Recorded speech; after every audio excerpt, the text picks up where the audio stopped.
সবাই তো অবাক, ইয়ামামা থেকে আসছে নবীকে হত্যা করতে, বিশ্ব নবী দেখে তারে জামাই আদর করে, তাকে মজার মজার খাবার দিও, দুধ দিও, আদর আপ্যায়ন করো। মদিনাতে বিশ্বনবীকে হত্যা করার নিয়তে এসেছিলেন, গোপনে গোপনে বিশ্বনবীকে হত্যা করে আবার ইয়ামামাতে তিনি ফিরে যাবেন। কিন্তু কি অবাক করা কাণ্ড, হত্যা করতে পারে নাই, সাহাবাদের হাতে তিনি ধরা পড়ে গেলেন। সাইয়েদনা সুমামা ইবনে উসাল রাদিয়াল্লাহু তাআলা আনহু হত্যার নিয়তে আসলেন, কিন্তু হত্যা করতে পারলেন না। সাহাবারা ওনাকে ধরে ফেললেন, ধরে মসজিদে নববীর পিলারের মধ্যে বেঁধে রাখলেন। সুমামা ইবনে উসাল, সিরাত থেকে শোনেন, সিরাত থেকে শোনাচ্ছি, রাদিয়াল্লাহু তাআলা আনহু ইয়ামামার অধিপতি ছিলেন। ইয়ামামা বিশ্বনবীকে হত্যার জন্য আসছেন, ধরা পড়ে গেছেন, এখন মসজিদে নববীতে বেঁধে রাখছে, তার মানে বন্দী। এখন স্ট্যাটাস কি? বন্দী, ক্যাপটিভ। তো বিষ্ণু ইসলাম সাহাবাদেরকে বললেন তার খোঁজ খবর নিও, সুমামা ইবনে উসালের খোঁজ খবর নিও।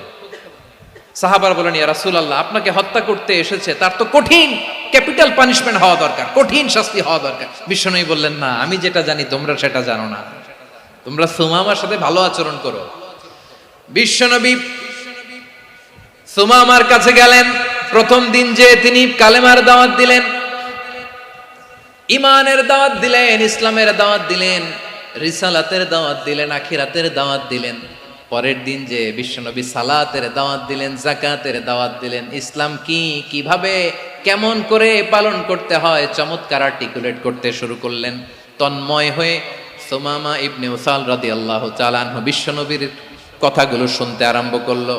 একদিন নয়, দুই দিন নয়, টানা 3 দিন বিশ্বনবী সুমামার কাছে ইসলামকে প্রেজেন্ট করেছেন, উপস্থাপন করেছেন। আওয়াজ করে বলেন, কয় দিন?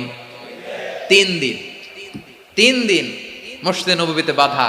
আর সাহাবীদেরকে বললেন তার খোঁজ খবর নিও, তোমরা যে রুটি বানাও এর মধ্যে সবচেয়ে ভালো আটার রুটিটা তারে দিও, সবচেয়ে রিফাইন্ড খেজুর, যেটা পিওর খেজুর, এটা তারে দিও।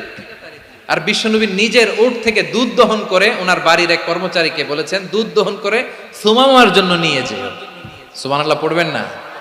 সবাই তো অবাক, ইয়ামামা থেকে আসছে নবীকে হত্যা করতে, বিশ্বনবী দেখে তারে জামাই আদর করে, তাকে মজার মজার খাবার দিও, দুধ দিও, আদর আপ্যায়ন করো।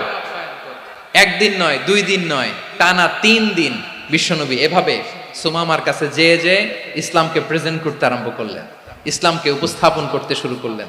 আর তাকে চমৎকার এন্টারটেইনমেন্ট, আপ্যায়ন দিতে আরম্ভ করলেন। টানা 3 দিন যখন ইসলামের দ্য বিউটিজ অফ ইসলাম, ইসলামের সুমহান বাণী, সৌন্দর্য তার কাছে উপস্থাপন শেষ, তাকে আপ্যায়ন শেষ, বিশ্বনবী বললেন সাহাবাদেরকে, যাও এবার সুমামার হাতের পায়ের রশি দুটো খুলে দাও। সাহাবারা বললেন, ইয়া রাসূলুল্লাহ, কি বলেন আপনি?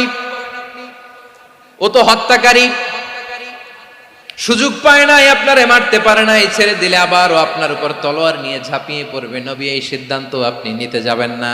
বিশ্বনবী বললেন, যেটা বলেছি সেটা করো, সুমামার রশিগুলো ছেড়ে দাও, সুমামার হাতে পায়ের রশিগুলো যে তোমরা খুলে দাও। সাহাবারা তর্ক জুড়ে দিলেন, লা ইয়া রাসূলুল্লাহ, এমনটা করবেন না, তো ভয়ঙ্কর ভয়ঙ্কর খুনি, কি জানি কি হয়ে যায়। বিশ্বনবী বললেন, না, তার হাতে পায়ের রশিগুলো খুলে দাও। সাহাবারা বিশ্বনবীর কথা মতো তার হাতে পায়ের রশিগুলো খুলে দিল। সুমামা মুহূর্তের মধ্যে মসজিদে নববী থেকে বের হয়ে ইয়ামামায় ফিরে না যে মসজিদে নববীর পাশে একটা খেজুর বাগান ছিল, সেখানে চলে গেলেন। সেখানে একটা ছোট্ট কুয়া ছিল, কুয়ার পানি দিয়ে তিনি গোসল করলেন। সুবহানাল্লাহ পড়েন। কুয়ার পানি দিয়ে গোসল করে মসজিদে নববীর সামনে এসে বিশ্বনবী এবং সাহাবাদের সামনে দাঁড়িয়ে সাব্বাবা উঁচু করে বললেন, আশহাদু আল্লা ইলাহা ইল্লাল্লাহ ওয়া আশহাদু আন্না মুহাম্মাদান আবদুহু ওয়া রাসূলুহু। আল্লাহু আকবার।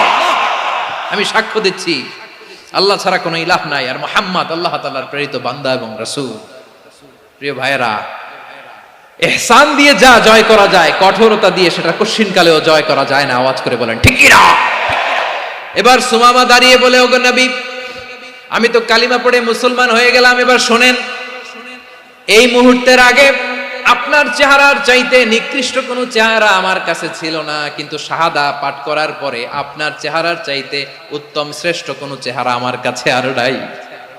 ও নবী, আজকের দিনের আগে ইসলাম ধর্মের চেয়ে নিকৃষ্ট অপছন্দনীয় কোনো ধর্ম আমার কাছে ছিল না, কিন্তু এই মুহূর্ত থেকে ইসলামের চেয়ে সেরা শ্রেষ্ঠ পছন্দনীয় কোনো ধর্ম আমার কাছে নাই।